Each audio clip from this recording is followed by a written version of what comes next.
Nirmala Sitharaman.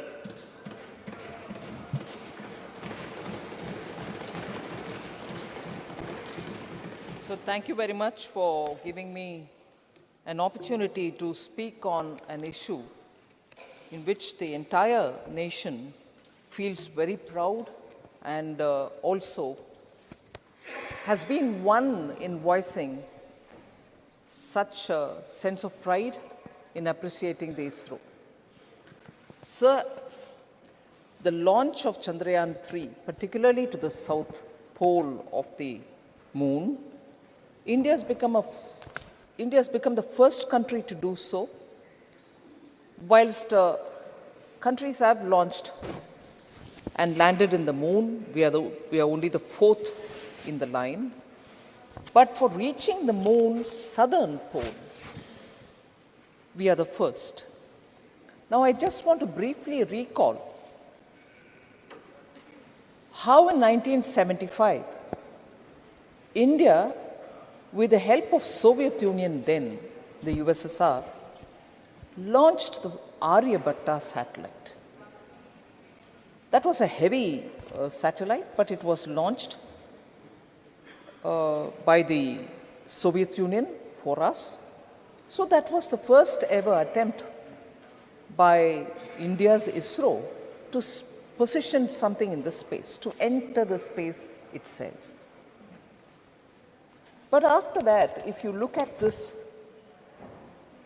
spectacular journey that the ISRO has had, this success of Chandrayaan 3 is certainly going to have a very big impact on India's industrial and technological ecosystem. It's going to directly, of course, affect positively the satellite systems area, telecommunications area, and there are very many other related fields, all of which will benefit from it.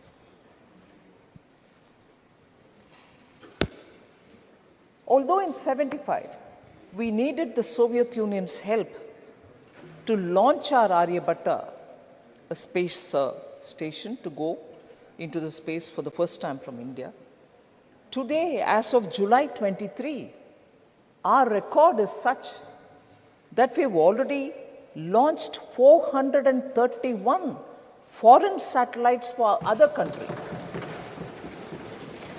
That is, 34 different countries have utilized ISRO's facility and their knowledge systems to launch their satellites.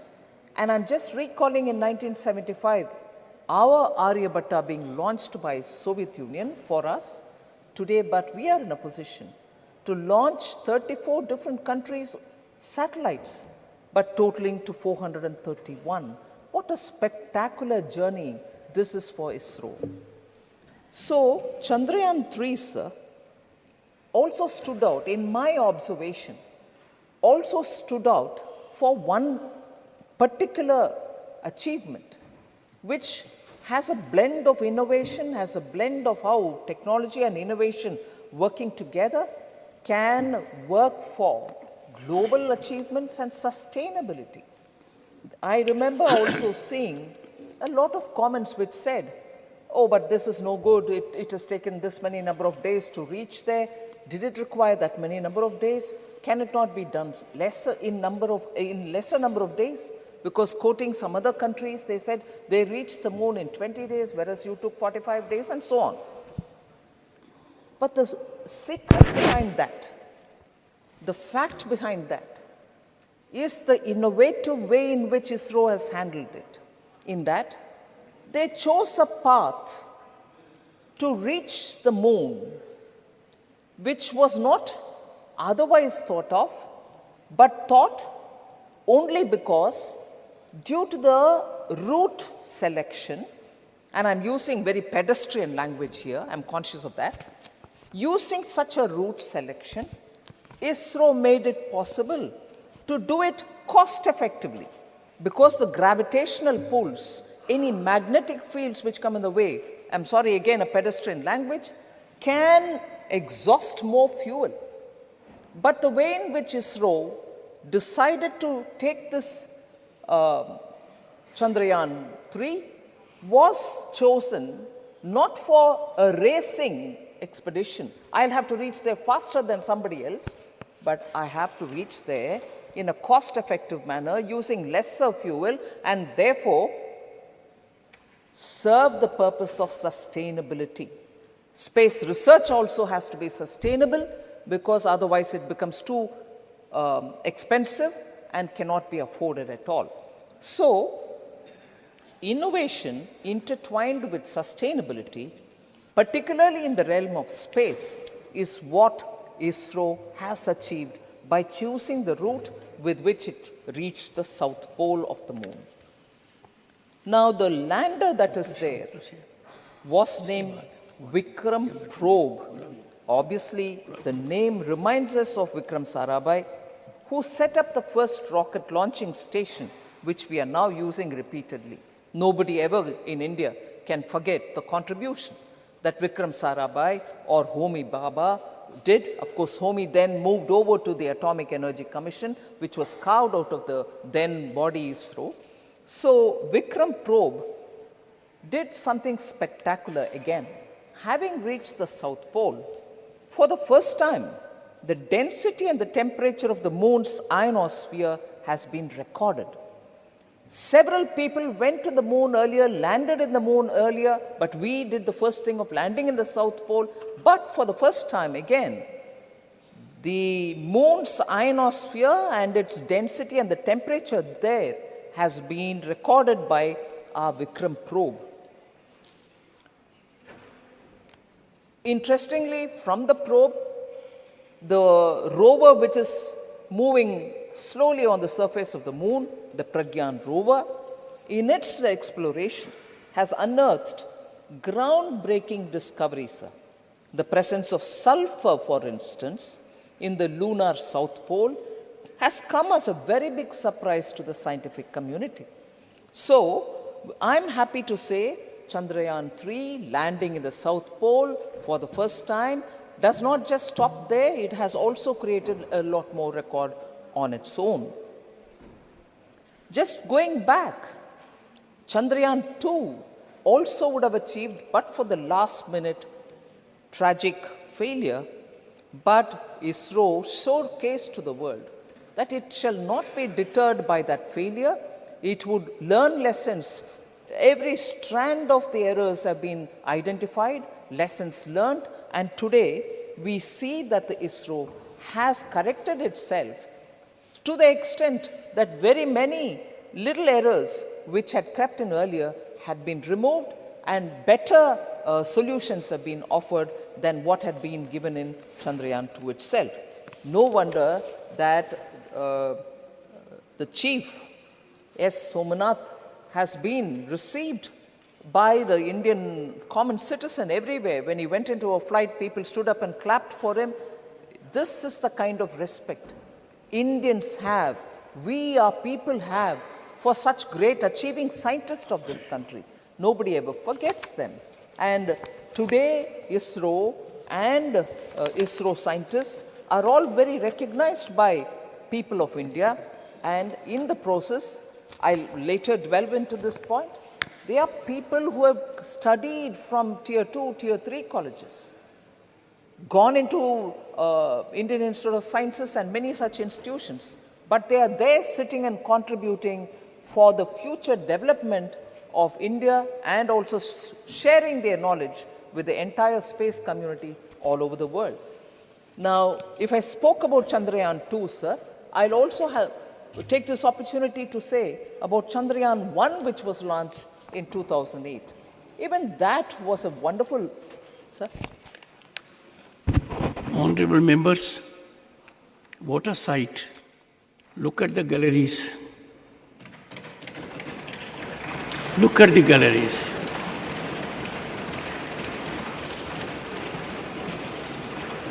Jayaji, look at the galleries.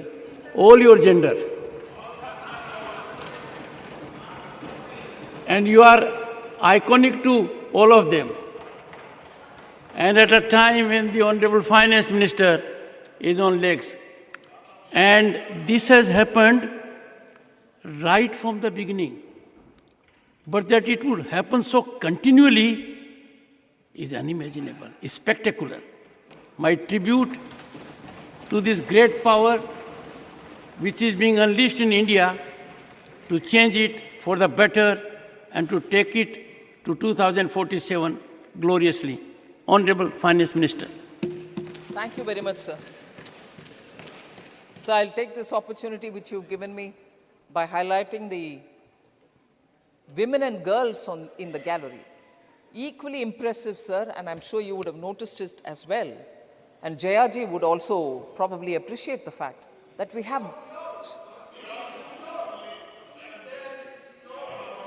Very good, very good.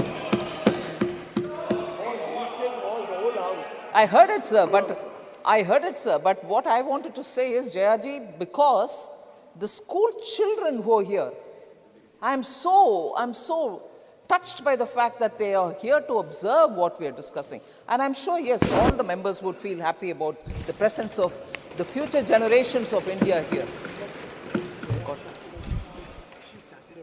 Oh, okay. As a school child.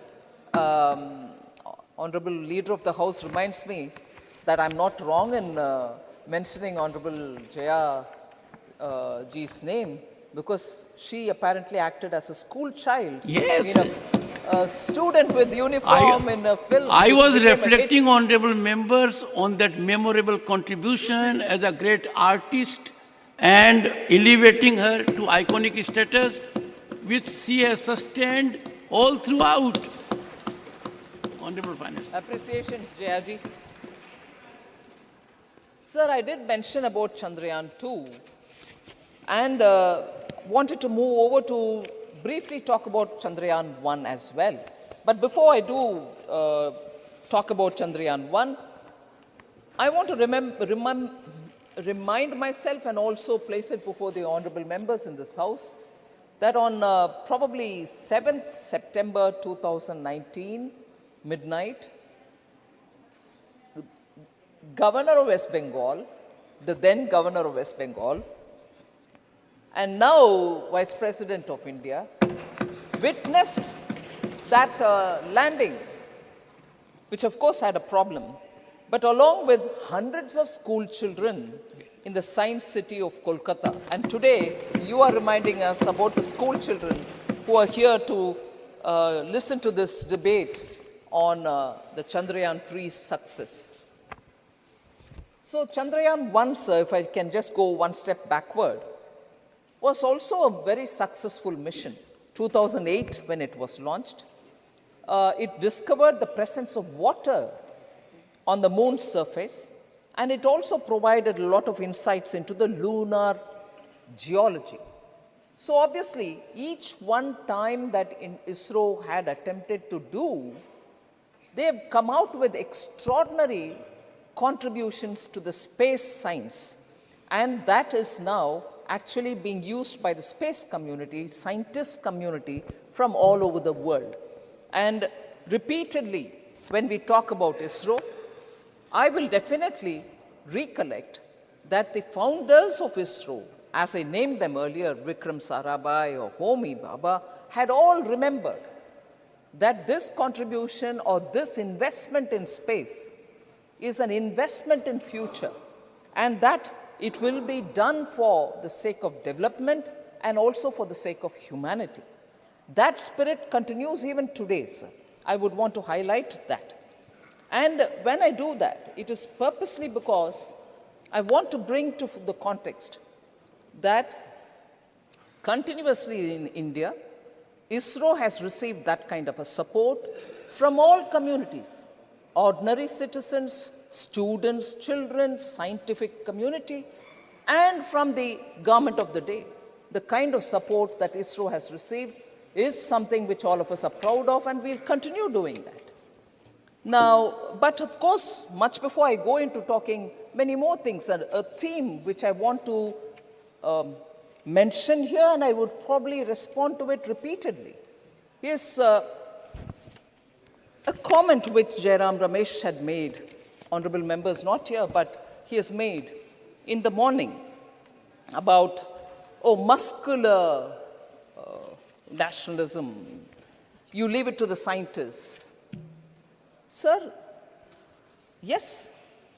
And I also recall, I wasn't in the House, but I've seen it subsequently, that former President APJ Abdul Kalam had referred to Professor Satish Dhawan and said leadership should be like that, where once when a mission failed, he had said not to worry at all. Leave it. I take the full responsibility as the head. But when the next year it was corrected and they achieved success, Professor Satish Dhawan had told our former president, then scientist, APJ Abdul Kalam, the success is due to your team and the success is to you, and as a true leader, gave the credit to the team. Absolutely. Whoever would deny the scientists their contribution.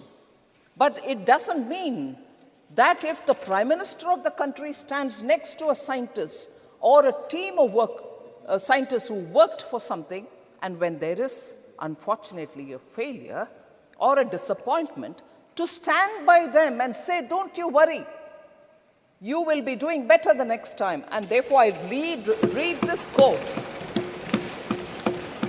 Honorable Prime Minister stood next to Professor Sivan, the scientist, during the launch of Chandrayaan-2, which in the last minute, unfortunately, broke all our hearts and disappointed all of them as much as the scientific community when it just couldn't land. Standing next to him, who had tears in his eyes, Mr. Sivan had tears in his eyes, Prime Minister had said, last night, when he stood with him, I understood your frame of mind. The look in your eyes said a lot. That is why I did not stay here for long. We might not have reached the lunar surface as planned. You came as close as you could, stay steady, and look ahead. We are full of confidence when it comes to our space program. The best is yet to come, unquote. These are not words of any muscular nationalism. These are truly the words of a Prime Minister who wants to stand next to his scientists, even at the time of disappointment, as much as the time of success. So to decry this and to say, oh, you stop your muscular nationalism, is a bit of a perversion, which I think somebody from Jairam Ramesh's experience, I wouldn't expect. So,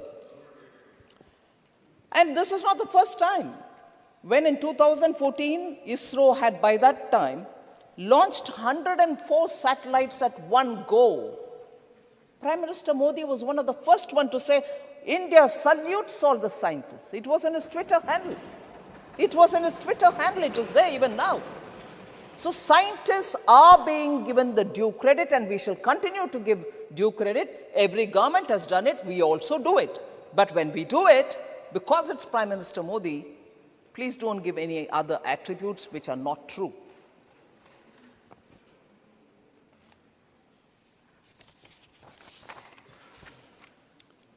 So I'll, for a minute, dwell again on the cost of the mission. And that's one of the interesting facts about Chandrayaan-2, as much as the one earlier also, about the Mangalyaan. One of the most interesting facts is that Chandrayaan-3 mission costed only around $75 million, approximately 615 crores. These are not final figures because that will have to be finalized through the department, finally tying up every expenditure, approximately 615 crores. Then again, oft-repeated comparisons. Our Chandrayaan-3 commanded a lesser budget when compared to some of the movies which are made on space itself. You're making movies on space because we understand better, we want to know better, our future generation should know what it means, and therefore interesting films are made. But those films costed more than actually just Chandrayaan-3. I'll give you a random selection of film names and their cost. Interstellar costed $165 million. Passengers costed $110 million. The Martian, $108 million. Gravity, $100 million, and Chandrayaan, $75 million.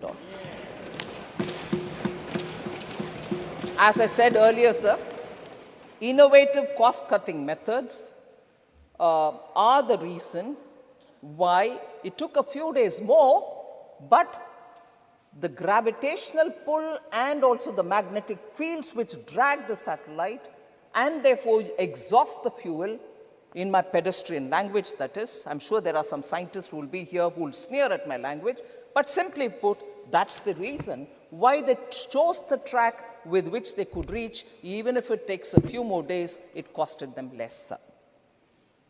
So I'll come to the point that increasingly India's space programs are becoming Atmanirbhar. And the immense potential of homegrown industries and their technologies are now increasingly helping our expeditions to the space. Chandrayaan-3 benefited from this. I would like to highlight where these kind of Atmanirbhar Bharat has come to interplay with the space program. India actually, through the Chandrayaan-3, has displayed and showcased its capability to design, to develop, and to manufacture high-end equipments which are so required, but all domestically. Now, leading companies like Hindustan Aeronautics Limited, HAL, which provided significant mechanical hardware, and BHEL, the Bharat Heavy Electrical Limited, contributed with their titanium tanks, which was so crucial and actually helped in cutting cost as well, but a very innovative way in which we could do it. Sir, numerous private Indian firms have contributed to this, particularly in the realms of mechanical and electronic fabrication. For a minute, I want to quote Vikram Sarabhai again. He says, if we are to play a meaningful role naturally and in the Committee of Nations, with the, we must be second to none in the application of advanced technologies, unquote. Now, these advanced technologies are not just coming from HAL and BHEL. They sure are coming from HAL and BHEL, but private players today are giving these high-end technologies, and they have made it an immense contribution to the efficiencies which are now getting recorded. The kind of equipments which we see in the Chandrayaan-3 are state-of-the-art scientific instruments which are being used, all of them which are developed in India. They include seismometer, Langmuir probe instruments, thermal probe instruments, both X-ray and laser-based spectrometers. All of them have been built in India. So, I want to underline here, sir, that scientific temper, scientific achievements are absolutely praiseworthy in ISRO. But policy has also been doing a lot of rigorous changes, which has now come to help private participation in the space sector. I remember during Atmanirbhar announcements, and subsequently in the budget of 21-22, we had announced a strategic disinvestment policy, particularly for central public sector enterprises, in which we said in the strategic areas, a minimum presence of the government will be there, will continue to be there. We are not going to shut every unit there, not at all. But there will not be any area in India which will not be available for private sector. That is, no area will be shut for private sector, and that policy actually has helped in getting the private sector to enter into space area. And as a result, today, you have innovative ideas working together with the ISRO, and that has made a lot of difference. India actually ranks 5th among countries for equity investments in space in the past decade. And that is consistently because the policy has been made more and more favorable. And as a result, we are improving in getting equity funding for the private sector which wants to involve itself in space. But even today, it is only 3% of all the money which goes into the space arena globally. We need to have more private funding coming, private equity coming, for those private companies which want to do innovative work in the space area. Sir, you have rightly given the tone of women even at the beginning of my intervention. I would like to say how Chandrayaan 3, the landing spot in the moon, has been named Shiv Shakti. Shiv Shakti obviously denotes the Ardhanarishwara principle, though. And therefore, both Shiva and Shakti give the energy and the action. Therefore, I want to say it is a tribute to the women scientists who worked in that mission. Indian women scientists have contributed immensely to the space program. Women scientists, and I quote the Prime Minister here, women scientists of this mission have played a crucial role in ensuring its success. Without their contribution, this achievement was not just possible. They will inspire generations to come, unquote. Sir, slightly over 100 women staff have played a direct, significant role in conceptualizing, designing, realizing, testing, and executing Chandrayaan 3. Over 100 women staff, inclusive of scientists. The huge participation of women shows that the scientific empowerment of women has helped, and the glass ceiling has actually been broken in ISRO for quite some time now. I'm not saying it happened yesterday, but for quite some time now. And as a result, the empowerment of women scientists, and having broken the glass ceiling, no doubt, metaphorically, they're reaching to the space. This empowerment of women scientists clearly shows that in India, there is enough opportunity and more for women, provided they're given access, given opportunity. And that is why, in this context, I like to place it on the table here, that the Nari Vandan Adhiniyam, which is being introduced in the Lok Sabha, is necessarily an instrument through which we hope the political empowerment also can be done, just as the scientific empowerment has been happening in ISRO. If that kind of access is given to women, opportunity is given to women, they can perform as well as our scientists are performing in ISRO itself in the political arena.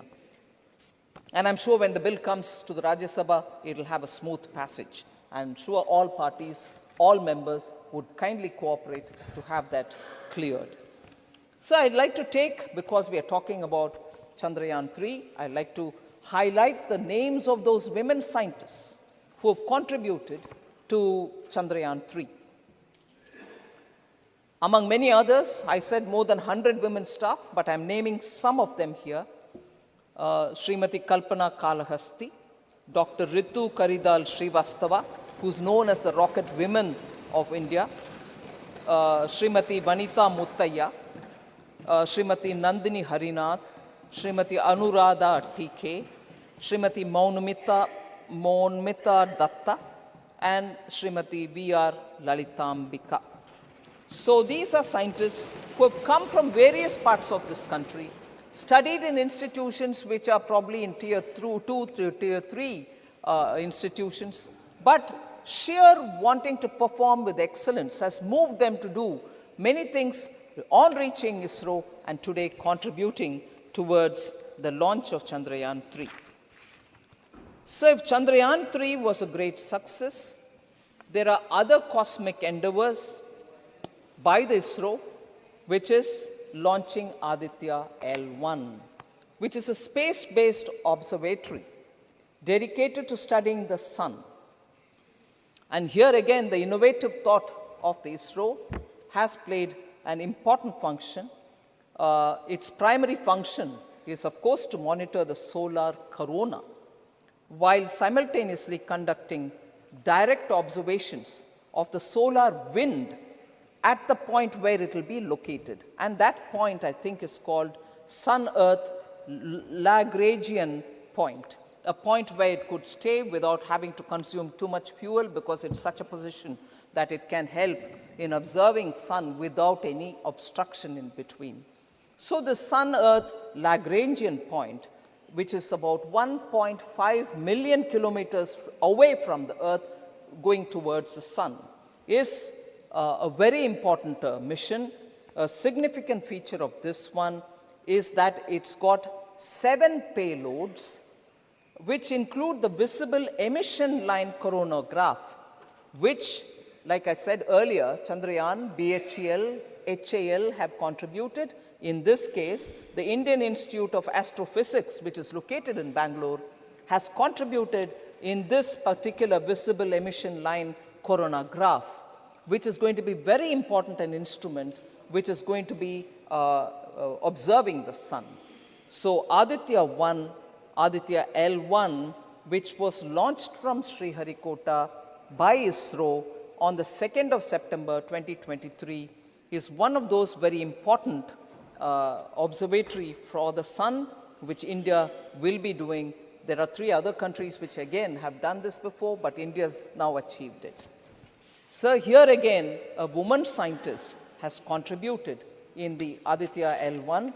Nigar Shaji is a woman scientist who's actually behind this Aditya mission. So now I'll come for the last bits. Before I conclude, I just want to highlight a few points about how we see the future of space and ISRO in India. I just want to highlight the point that we shall continue the spirit of Vikram Sarabhai, in that achievements by ISRO shall be for the mankind. Achievements by ISRO shall be for development, and achievements will be for sharing with all. With that, actually, that's where the Prime Minister said when he looked at Vasudhaiva Kutumbakam, G20 and so on, India will continue to explore, learn and share for the betterment of all humankind. So this is what the Prime Minister said. And this is what was the appreciation also given to the scientists. And again, standing by the scientists. Now I have my friend, Honorable Member Jairam Ramesh, the point that muscular nationalism doesn't play here. Stand next to the scientists at the time of achievement and also during disappointments. So that is a point I like to highlight, sir. More importantly, sir, it's important in June 2023, when Prime Minister visited the United States of America, we signed an accord, the Artemis Accord. Very important, sir, in that India also will be one of those 27 countries which have signed this accord, and which is a multilateral space initiative led by US, in which one of the objectives is to send humans back to the moon through an international space station. And we shall be happily party to that. And in this context, sir, I would want to pick up on something which a former NASA Associate Administrator observed. His name is Mike Gold. He was a former Associate Administrator in the NASA. He was behind drafting and shepherding Artemis Accord. So it is important to understand what his perspectives were when India joined this accord. I quote him, sir, saying, India will not only fill the void, this is Mike Gold saying, who's been a NASA Associate Administrator once earlier, who drafted and also shepherded this Artemis Accord. He says, and I quote, India will not only fill the void that Russia is leaving, but will far exceed it. the capabilities of India to engage, to innovate, to support a more robust industry, particularly in the commercial space, is going to far outstrip anything that Russia had ever been able to do, unquote. So he also says, India was a sleeping giant in the space world, but that is awakening now. Already, he says, the country has done so much with so little. Again, that frugality with which our scientists are working has been observed by the associate administrator, former associate administrator of NASA. Sir, I believe one of the honorable members in the morning while talking said, probably it's Honorable Member Jawahar Sirkar, who said, bureaucracy now should be off science. ISRO should be devoid of bureaucratic influence. Now, it's not me, it's not anybody from India, but I'd like to again recall the words of former NASA Associate Administrator Mike Gold. He says, India's bureaucratic reforms in its space efforts are helping the country move faster in that sector. So, bureaucracy is not being obstructed. They are actually, the reforms are helping him to move faster. So, moving faster is not being an obstruction. So, we need to understand these reforms are taking place so that this kind of an approach where you are able to do decisions, take decisions in time is facilitating the bureaucracy. The National Science Foundation, sir, is not headed. I'm sure the minister was here, he spoke about it in the morning. National Science Foundation, with huge funds given for them to decide where that should be deployed, is headed by a scientist, Dr. Sood, if I'm right. He heads it. No bureaucrat, no former IAS is sitting there. It is a scientist who is dealing with it. So I would like to highlight this, saying these reforms, therefore, will be transformative not just for India, but also for the US and the commercial space sector as a whole, is the observation we've heard from the former NASA associate administrator. So finally, we have, I think, the current government's policies have helped the power of youth, power of scientific community, and power of Indian startups all together are helping today's ISRO. I'm not taking more time, sir, in case you want me to conclude. There are now over 140 plus registered space tech startups, all of whom are doing brilliant work as a continuation of the policy which I said, Atmanirbhar Bharat 2021-22 budget, and now you have Indian Space Policy 2023 which has come out, and that is going to, it seeks to institutionalize the private sector participation in space sector, the establishment of InSpace, which is the Indian National Space Promotion and Authorization Center, is also facilitating the usage of ISRO by private entities. So with all these, government is also spending considerable amount to reskill nearly 4,000 technicians, technical and scientific assistants of ISRO so that they can improve upon their skills. So I finally close with, again, one observation, that Indian scientists are not just being here, Indian scientists are not just being in ISRO, Indian scientists are contributing to space programs all over the world. However, how can we ever forget Kalpana Chawla, her contribution in the 1997 shuttle, the first woman of Indian origin to be in space. I would also now recall in January 2023, A.C. Charania has become NASA's new chief technologist, serving as principal advisor to the administrator Bill Nelson. Similarly, March 2023, we heard of Sri Amit Kshatriya, who's become the first head of NASA's newly established Moon to Mars program. So Indians in space, not just in ISRO, but all over the world. Thank you very much for giving me this opportunity. quick observations. Sri Jawahar Sarkar, who reflected as you indicated, has been a bureaucrat for 4 decades. And we have been liberal with time. As finance minister, please be liberal with finances. Everyone agrees on that.